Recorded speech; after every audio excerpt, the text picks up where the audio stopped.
ये कहानी है एक ऐसे युद्ध की जहां आमने सामने थे भगवान के दो रूप। एक तरफ थे देवों के देव महादेव और दूसरी तरफ थे भगवान कृष्ण। लेकिन ये युद्ध सिर्फ शक्ति का नहीं था, ये था अहंकार, भक्ति और धर्म की परीक्षा का युद्ध। बहुत समय पहले की बात है। एक असुर था बनासुर। बनासुर राजा बलि का पुत्र था। असुरों में सबसे शक्तिशाली, सबसे अहंकारी, लेकिन साथ ही महादेव का परम भक्त। जी हाँ, ये असुर था, लेकिन शिवजी की भक्ति में इतना डूबा हुआ कि महादेव स्वयं उसके राज्य की रक्षा करते थे। बनासुर ने शिवजी की घोर तपस्या की सालों तक। उसकी भक्ति से प्रसन्न होकर भगवान शिव उसके सामने प्रकट हुए। बोले, मांगो क्या चाहते हो बनासुर। बनासुर बोला, प्रभु मुझे ऐसा वरदान दीजिए कि मैं अजय हो जाऊं और आप स्वयं मेरी रक्षा करें। भगवान शिव ने उसे वो वरदान दे दिया और यहीं से शुरू हुई कहानी। भक्ति से जन्मा वरदान और वरदान से जन्मा अहंकार। वरदान मिलते ही बनासुर के भीतर घमंड आ गया। उसके पास 1000 भुजाएं थी और उसे अपनी शक्ति पर इतना अभिमान हो गया कि वो हर किसी को चुनौती देने लगा। उसकी शक्ति का घमंड इतना बढ़ गया कि एक दिन उसने महादेव के सामने खड़े होकर कहा, हे भगवान, मेरे ये 1000 हाथ बेकार हो रहे हैं। मुझे कोई योग्य शत्रु दो, कोई ऐसा प्रतिद्वंदी जिसे मैं वास्तविक युद्ध कर सकूं। और महादेव ये बात सुनकर मुस्कुरा दिए और बोले, समय आने पर तुम्हारे महल का ध्वज टूट जाएगा और वही तुम्हारे युद्ध का संकेत होगा और तुम्हारा प्रतिद्वंदी तुम्हारे सामने खड़ा होगा। लेकिन आपको बता दें कि असली युद्ध की शुरुआत हुई एक प्रेम कहानी से। बनासुर की बेटी थी उषा, सुंदर, तेजस्वी और स्वप्न दृष्टा। एक रात उषा ने सपने में एक युवक को देखा, बेहद सुंदर, वीर, और वो उससे प्रेम कर बैठी। उसने अपनी सखी चित्रलेखा को ये बात बताई। चित्रलेखा असाधारण थी, उसे दिव्य शक्तियां प्राप्त थी। उसने एक एक करके देवताओं, यक्षों और मनुष्यों के चित्र बनाए।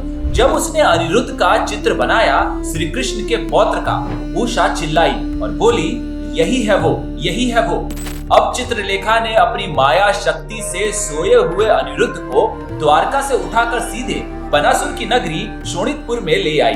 उषा और अनिरुद्ध मिले, प्रेम परवान चढ़ा, लेकिन बनासुर को पता चल गया।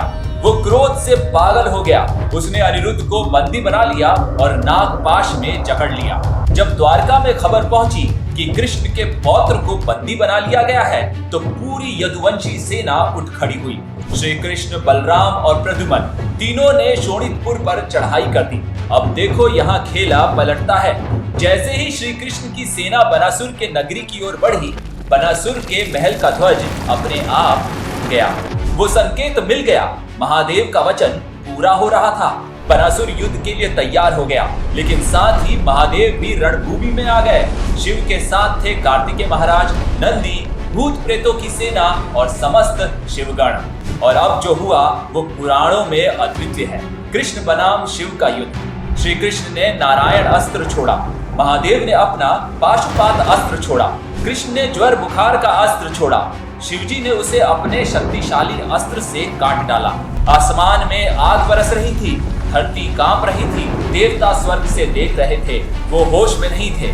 ये युद्ध था सृष्टि के दो महानतम शक्तियों के बीच का युद्ध। श्री कृष्ण जानते थे शिवजी कोई शत्रु नहीं, वे तो अपने भक्त की रक्षा कर रहे थे।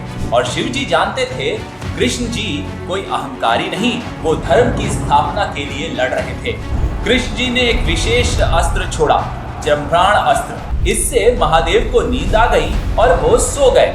युद्ध रुक गया और फिर श्री कृष्ण ने सीधे बनासुर पर प्रहार किया अपने सुदर्शन चक्र से। कृष्ण ने बनासुर की भुजाएं काटनी शुरू कर दी। एक एक करके सैकड़ों भुजाएं धरती पर गिरती रही।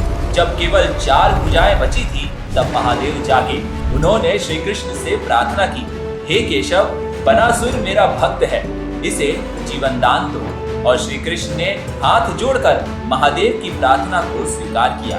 बनासुर जीवित बचा, अनिरुद्ध मुक्त हुए और उषा और अनिरुद्ध का विवाह हुआ।